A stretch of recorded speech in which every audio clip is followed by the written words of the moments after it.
Persilakan.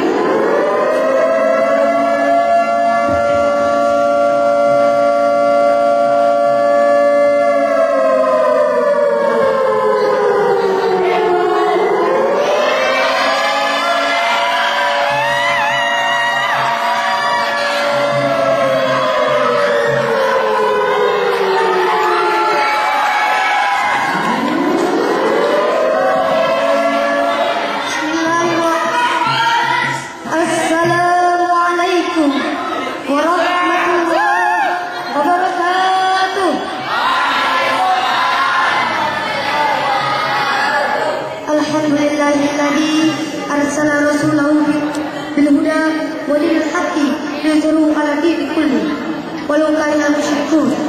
Asyhadu an la ilaha illallah wa asyhadu anna Muhammadan abduhu wa rasuluh. Yang pertama-tama marilah kita panjatkan puja serta rasa puji syukur kehadirat Allah Subhanahu wa taala yang telah memberikan kita beribu-ribu nikmat, berjuta-juta nikmat, diantaranya nikmat sehat jasmani dan nikmat rohani. Salawat serta salam selalu tercurah limpahkan kepada baginda besar kita, Habibina wa Syafi'ina wa Maulana Muhammadin. Yang terhormat pengasuh pondok pesantren Al-Qahiriyah, yakni Kiai Haji Bagus Ahmad Hasan Tahir, semoga selalu dipanjangkan umurnya dan selalu dilimpahkan rezekinya, amin ya rabbal alamin. Yang terhormat Ketua Pondok Pesantren Al-Qahiriyah, yakni Al-Ustaz Endi Nasrullah, semoga selalu ditabahkan hatinya dan selalu disabarkan dalam mendidik kita semua, amin. Dan santriwan-santriwati yang saya hormati, hadirin rahimakumullah. Kita tahu bahwa Islam adalah agama yang suci dan mutlak kebenarannya. Tapi kenapa masih saja ada orang yang mencari selain agama Islam? Nah, inilah yang akan saya bahas, yakni tentang Islam. Islam berasal dari kata aslama yuslimu Islam. Islam itu menjadi masdar taukid yang artinya sungguh. Berarti Islam adalah sungguh selamat. Selamat dari apa? Selamat dari siksa api neraka. Berarti apabila orang yang agamanya bukan agama Islam, dia tidak akan selamat dari siksa api neraka. Islam adalah agama yang suci dan mutlak. Islam adalah agama yang benar kebenarannya. Jadi barang siapa menjadi orang Islam, dia akan selamat dari siksa api neraka.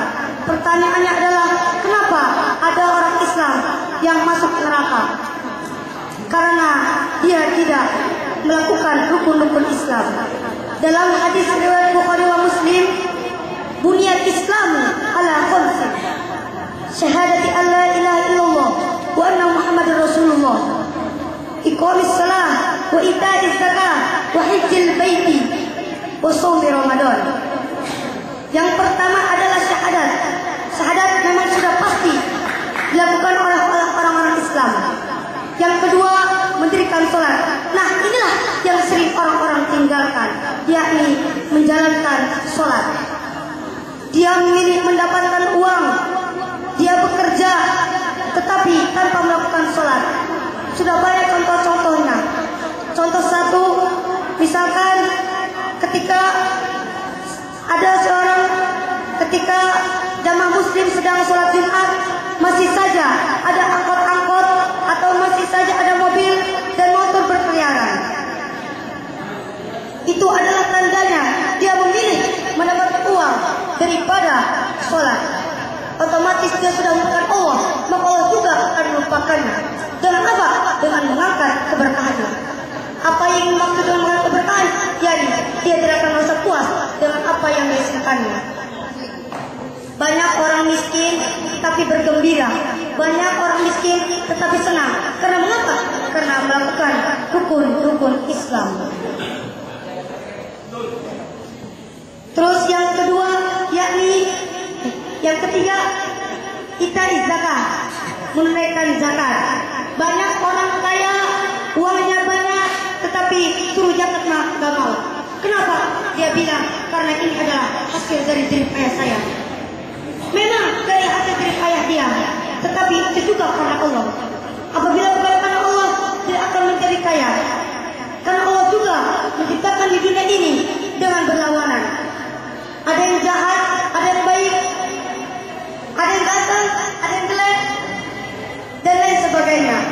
Maka dari itu, apabila kita kaya dan lupakan orang miskin, sebenarnya uang yang kita jerih payah adalah 25%-nya untuk orang miskin.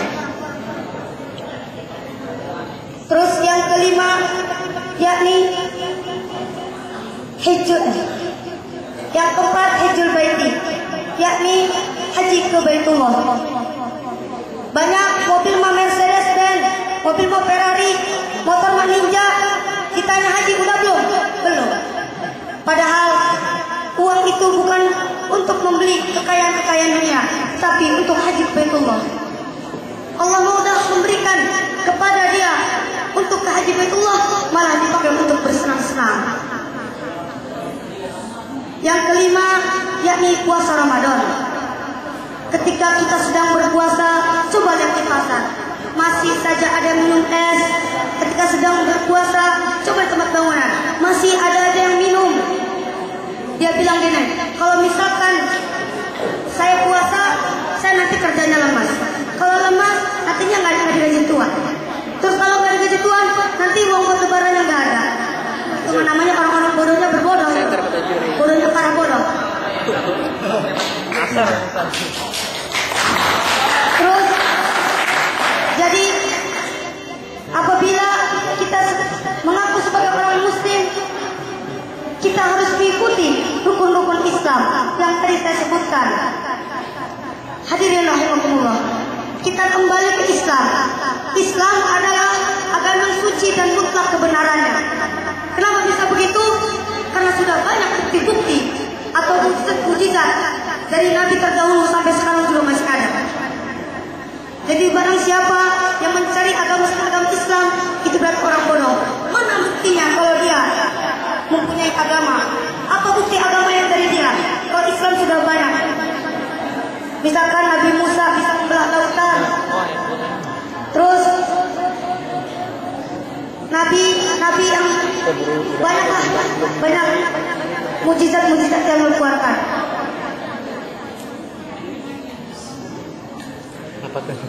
Hadirin rahimakumullah. Kalau sudah saya jelaskan Islam adalah agama yang mutlak, tapi kenapa masih saja ada orang-orang kafir yang tidak mau mengikuti agama Islam?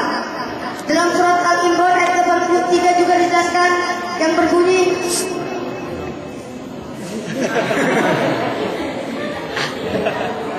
pahami namanya.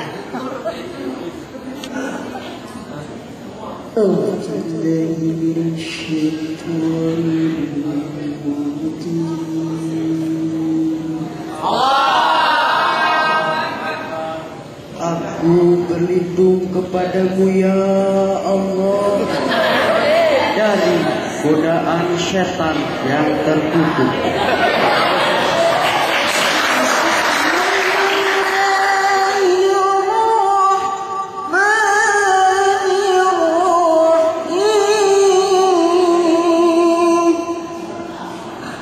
Dengan menyebut namamu ya Allah yang maha pengasih lagi maha penyayang.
Lupa ya itu.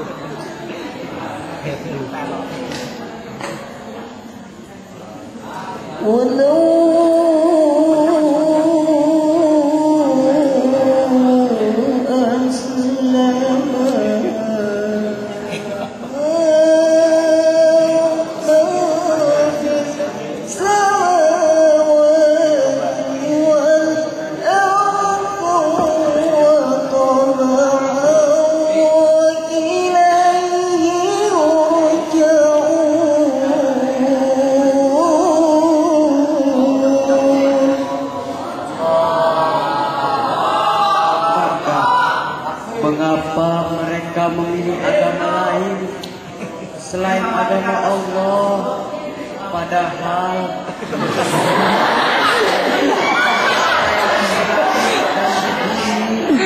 Kelas amat.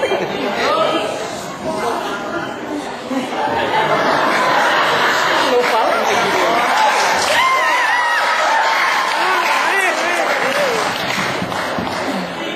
Allahu Akbar. dan hanya kepadamu Jangan lupa.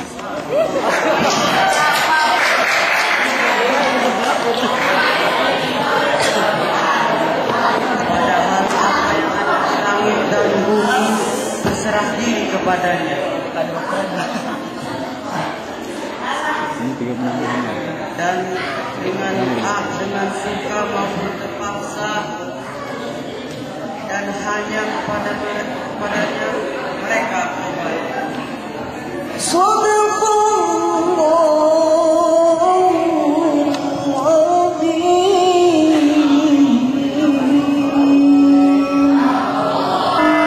Maha benar Allah dengan segala firman-Nya. Bisa kita simpulkan dari surat Al-Imran ayat 83 tadi bahwa sungguhnya apa yang di langit dari bumi tunduk kepada Allah Subhanahu wa taala. Dan agama Allah adalah agama Islam. Jadi sudah jelas kemutakan dan kebenarannya. Kesimpulan dari pidato saya adalah agama Islam adalah agama yang suci dan agama Islam adalah agama yang mutlak kebenarannya. Jadi barang siapa yang mencari agama Islam adalah orang yang sangat bodoh. Maka dari itu marilah kita kuatkan rukun Islam kita yang tadi saya sebutkan. Bila itu hidayah mungkin yang saya sampaikan. Wassalamualaikum warahmatullahi wabarakatuh.